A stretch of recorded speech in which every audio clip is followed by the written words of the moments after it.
Hello friends, आप सभी का स्वागत है हमारे YouTube channel let's learn maths पर। फ्रेंड्स, आज की वीडियो में मैं आपके लिए आर्मी पब्लिक स्कूल्स की प्राइमरी टीचर्स की जो वैकेंसी आती हैं उनके प्रीवियस ईयर्स के कुछ बहुत ही इंपॉर्टेंट क्वेश्चंस लेकर आया हूं। तो फ्रेंड्स, उम्मीद करता हूं कि आपको ये वीडियो अच्छी लगेगी। अगर आपको वीडियो अच्छी लगे तो इसको जरूर लाइक कर दीजिएगा। आप अपने फ्रेंड्स के साथ भी इनको शेयर कर सकते हैं जो इन टीचिंग वैकेंसीज के लिए प्रिपेयर कर रहे हो। और फ्रेंड्स, आप अगर अभी तक आपने चैनल को सब्सक्राइब नहीं किया है तो चैनल को भी सब्सक्राइब कर दीजिए और बेल आइकॉन को हिट कर दीजिए ताकि जब भी मैं फ्यूचर में कोई वीडियो अपलोड करूं तो उसकी नोटिफिकेशन सबसे पहले आप तक पहुंच जाए। तो फ्रेंड, आइए शुरू करते हैं और पहला क्वेश्चन लेते हैं जो मैंने ऑलरेडी बोर्ड पर यहाँ पर मेंशन किया हुआ है। क्वेश्चन आपसे कह रहा है कि find 7x plus 4y divided by x minus 2y if x upon 2y is equal to 3/2। तो आपको x अपॉन 2y की वैल्यू 3/2 के बराबर दी हुई है और इस एल्जेब्रिक एक्सप्रेशन की वैल्यू आपको फाइंड आउट करने के लिए कहा गया है। तो पहले हम ये जो हमें वैल्यू दी गई है इसको थोड़ा सा सिंप्लीफाई कर लेते हैं। तो हमें दिया हुआ है x upon 2y equals to 3/2। यहां पर आप कर लीजिए इसमें क्रॉस मल्टीप्लीकेशन, तो आपको मिल जाएगा 2x इक्वल्स टू 6y। आप जानते हैं कि इसको सिंप्लीफाई करके आपको मिलेगा x इक्वल्स टू 3y। तो यहां से आपको एक बहुत ही इंपॉर्टेंट इंफॉर्मेशन मिल गई है कि जो x है वो आपका 3y के इक्वल है। अब आप इस एक्सप्रेशन को पहले इस प्रकार से लिख लीजिए कि 7x plus 4y upon x minus 2y। अब जहां जहां इसमें x आया है वहां पर आप उसकी वैल्यू 3y रख दीजिए और उसको आगे फिर हम सॉल्व कर लेंगे। तो ये हो जाएगा 7 into 3y plus 4y upon 3y minus 2y। तो जहां भी हमारे पास x था हमने वहां पर 3y को रख दिया है। अब देखिए यहां पर हो जाएगा 7 3 21y प्लस 4y और यहाँ 3y में से जब हम 2y माइनस करेंगे तो हमारे पास बचेगा एक y ओनली और ये हमारे पास हो जाएगा 25y अपॉन y से आप y को कैंसिल कर दीजिए और आपको इस क्वेश्चन का आंसर मिल गया है जो कि है 25।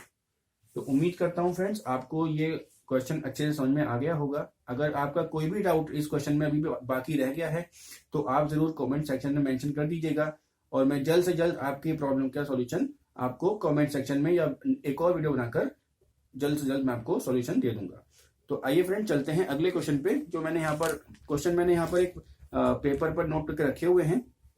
आपको सारे क्वेश्चन जो है अपनी स्क्रीन पर नजर आ जाएंगे, तो आप स्क्रीन पर क्वेश्चन को पढ़ते रहिएगा और मैं यहां से आपको शीट से पढ़ के क्वेश्चन भी बताऊंगा।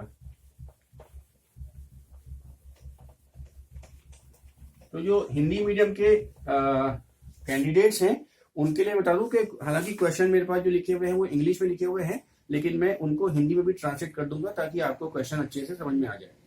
तो फ्रेंड, जो हमने सेकंड क्वेश्चन लिया है वो कहता है the population of A town is 1,26,800 कि एक टाउन की जनसंख्या 1,26,800 है। It increases by 15% in the first year, ये पहले साल में 15% बढ़ जाती है। And decreases by 20% in the second year, लेकिन दूसरे साल में ये 20% घट जाती है। तो what is the population of the town at the end of second year, तो दूसरे साल के अंत में इस टाउन की पॉपुलेशन कितनी होगी। तो जो हमें बेस पॉपुलेशन दी है पहले साल के लिए, तो हमारी जो बेस पॉपुलेशन है फर्स्ट ईयर में वो हमें दी है 1,26,800। अब इसमें पहले साल में होता है डिक्रीज, जो कि इंक्रीज होता है इसमें, और वो इंक्रीज होता है 15% का। तो पहले हमें क्या करना होगा, हमें इंक्रीज निकाल लेना होगा कि ये इंक्रीज जो है पॉपुलेशन के अंदर ये कितना हुआ है। तो इसके लिए आपको एक फॉर्मूला यूज करना पड़ेगा जो होगा increase percentage multiplied by base value और इसको आपको डिवाइड करना है 100 से।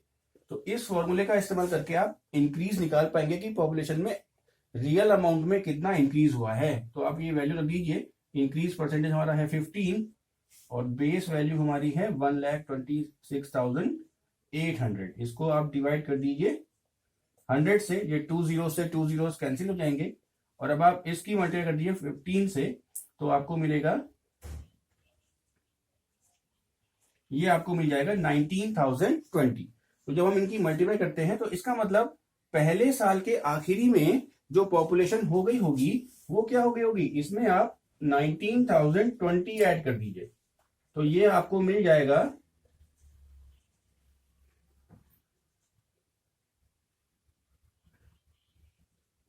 यहां पे आपको मिल गया है 1,45,820। तो ये अब आपकी बेस पॉपुलेशन होनी है सेकेंड ईयर के लिए। अब सेकेंड ईयर में जो पॉपुलेशन में डिक्रीज हुआ है वो हुआ है 20%।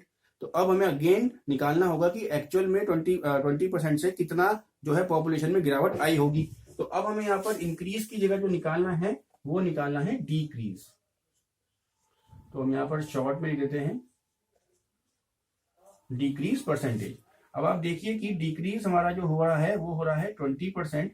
तो यहाँ पे आप लिखिए 20, और जो अब आपकी बेस पॉपुलेशन बन गई है वो बन गई है 1,45,820। और इसको अगेन हम जो डिवाइड कर रहे हैं वो डिवाइड कर रहे हैं 100 से। तो फॉर्मूला हमारा वही है, decrease equals to decrease percentage multiplied by base value upon 100। अब अगेन आप देखिए कि एक जीरो से एक जीरो कैंसिल हो जाता है और एक जीरो से ये दूसरा कैंसिल हो जाता है। तो आप इसकी मल्टीप्लाई कर दीजिए,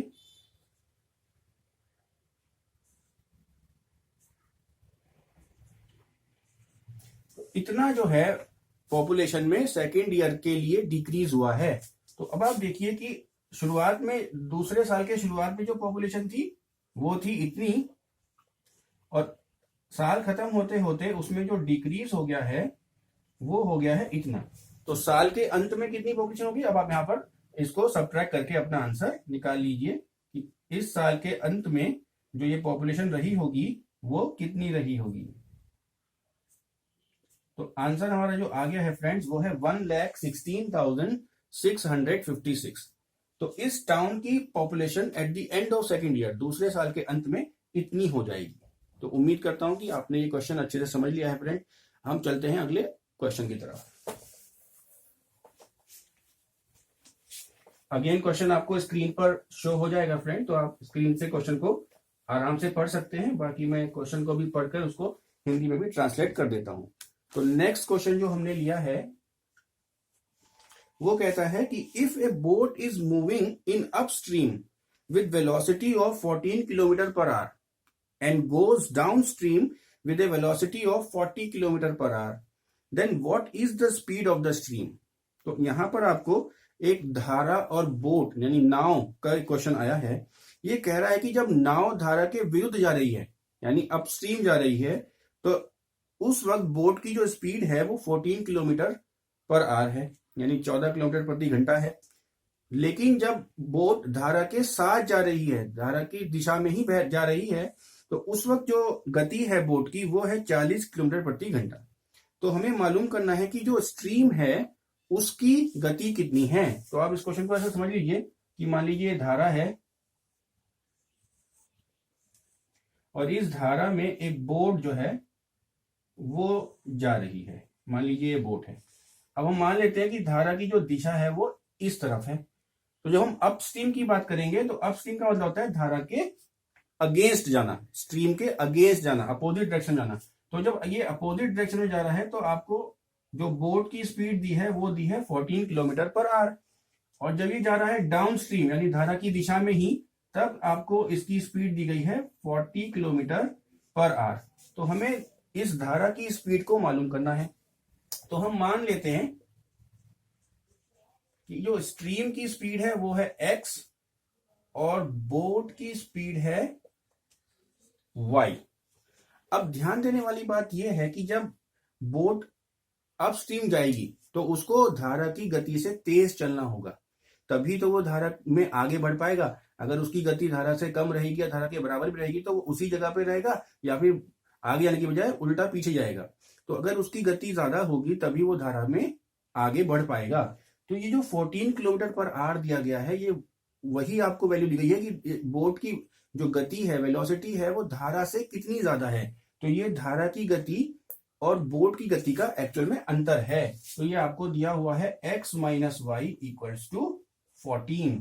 और जब वो धारा के साथ जा रहा है, डाउन स्ट्रीम जा रहा है, तो दोनों की गतियां आपस में जुड़ रही हैं, दोनों की वेलोसिटीज ऐड हो रही हैं। यानी कि आपको दिया गया है कि x plus Y is equals to 40। अब ये आपकी दो वेरिएबल में जो लीनियर इक्वेशन बन गई है, रेखीय समीकरण बन गई है, इनको आप बहुत आसानी से सॉल्व कर सकते हैं। जस्ट इनको आप ऐड कर दीजिए, ये कैंसिल हो जाएगा और आपको मिलेगा 2x इक्वल्स टू 54। जब आप इसको दोनों तरफ 2 से डिवाइड करेंगे तो आपको मिलेगा x इक्वल टू 27। तो यही आपका इस क्वेश्चन का आंसर है फ्रेंड्स, कि जो धारा की गति है वो 27 किलोमीटर पर आवर है। अगर आपसे बोट की गति पूछी होती तो आप ये x की वैल्यू इन दोनों में से किसी भी इक्वेशन में रख सकते हैं, तो आपको बोट की जो स्पीड मिल जाएगी वो 13 किलोमीटर पर आवर मिल जाएगी, क्योंकि 27 प्लस 13 ही 40 के इक्वल होता है। तो उम्मीद करता हूं कि आपने इस क्वेश्चन को अच्छे से समझ लिया होगा। अब चलते हैं अगले क्वेश्चन की तरफ।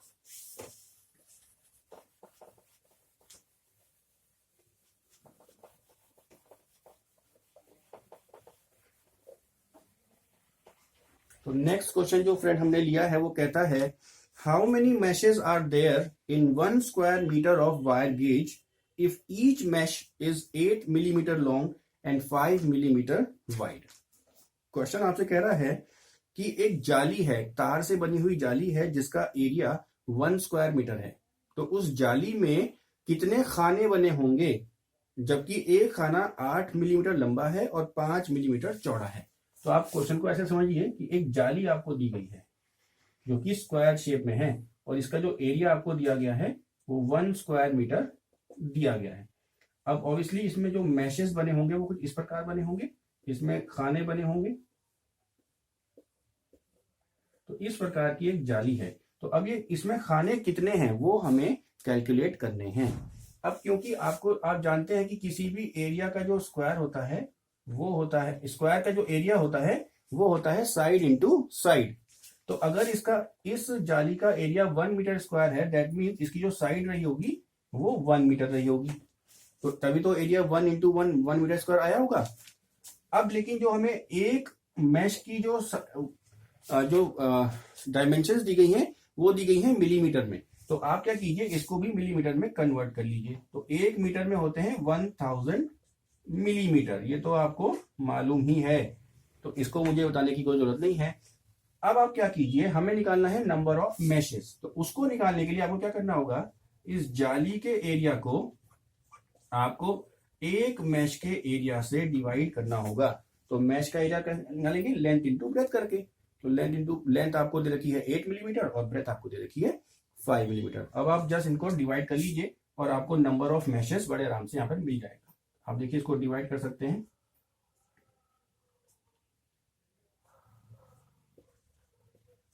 देखिए मैंने क्या किया है, पहले 5 से इस 10 को काटा 2 टाइम्स, फिर इस 2 से 8 को काटा 4 टाइम्स, और इस 4 से मैंने कट कर दिया है 100 को 25 टाइम्स। तो अब आप देखिए कि नीचे सब कुछ कट हो गया है, ऊपर हमारे पास बचा है 250 और यहाँ हमारे पास बचा है 1 और साथ में है 2 जीरोस यानी 100। तो जो नंबर ऑफ मैशेस आपको मिल गए हैं वो आपको मिल गए हैं 25,000। तो इसमें जो नंबर ऑफ मैशेस हैं वो 25,000 हैं फ्रेंड्स। तो उम्मीद करता हूं कि आपने ये क्वेश्चन अच्छे से समझ लिया होगा। अगर कोई डाउट है तो आप, जैसे कि मैंने पहले भी कहा था, आप कमेंट सेक्शन में जरूर अपना डाउट मुझे भेज सकते हैं। तो आइए चलते हैं आज के लास्ट क्वेश्चन की तरफ।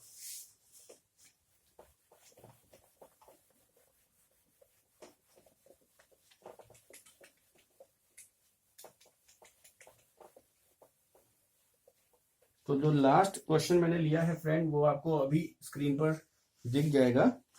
ये कहता है, the list price of a book is ₹100। A dealer sells 3 such books for ₹274.50 after allowing discount at a certain rate. Find the rate of discount. तो क्वेश्चन हमें कह रहा है फ्रेंड कि एक बुक का लिस्ट प्राइस, जिसको हम कॉस्ट प्राइस भी कह सकते हैं यानी क्रय मूल्य, वो 100 रुपए है। डीलर ने उसके ऊपर एक डिस्काउंट लगाया है, एक छूट लगाई है किसी परसेंटेज पर, और वो परसेंटेज छूट लगाने के बाद उसने 3 किताबें बेची हैं 274 रुपए 50 पैसे में। तो हमें मालूम करना है कि वो डिस्काउंट परसेंट डीलर ने कितना लगाया है। अब इस क्वेश्चन को करने का एक बड़ा ही शॉर्ट तरीका मैं आपको बता देता हूं। अब देखिए कॉस्ट प्राइस क्योंकि 100 है और परसेंटेज में आप जानते हैं कि हम यही निकालते हैं कि आउट ऑफ 100 किसी चीज की वैल्यू कितनी है उतना ही परसेंट होता है, हमें परसेंटेज डिस्काउंट निकालना है। तो हम क्या कर लेते हैं, हम मालूम कर लेते हैं, क्योंकि देखिए 3 किताब की आपको वैल्यू दे दी गई है कि उसने इतने में बेची है। इसका मतलब एक किताब की कीमत कितनी होगी, इसको आप 3 से डिवाइड कर दीजिए। जब आप इसको 3 से डिवाइड करेंगे तो आपको क्या मिलेगा कि एक किताब जो बेची गई है वो 91.50 रुपए यानी 91.5 रुपीज की बेची गई है। अब आप देखिए अगर आपके मार्क्स ऐसे आए होते कि भाई 100 की बुक आपको 91.5 में मिली है, इसका मतलब आपके कितने मार्क कट गए भाई, आपके मार्क्स कितने कटे हैं, 8.5% कटे हैं ना। तो यही आपका जो है इस क्वेश्चन में दिया गया डिस्काउंट है। इतना ही डिस्काउंट ये डीलर आपको दे रहा है 8.5%। भाई एक बुक की जो कॉस्ट प्राइस थी वो 100 थी, आपको वो बुक मिल गई है 91.5 रुपीज में। दैट मीन्स आपको 8 रुपीज 50 पैसे का डिस्काउंट मिला है, और क्योंकि आउट ऑफ 100 मिला है 8 रुपीज 50 पैसे का डिस्काउंट, तो यही आपका परसेंटेज बन गया है। तो इस क्वेश्चन का सॉल्व करने का बस इतना छोटा तरीका है, आपको ज्यादा कुछ लिखने की जरूरत भी नहीं है। आप सिंपली कह सकते हैं कि आपको जो डिस्काउंट दिया गया है वो 8.5% दिया गया है।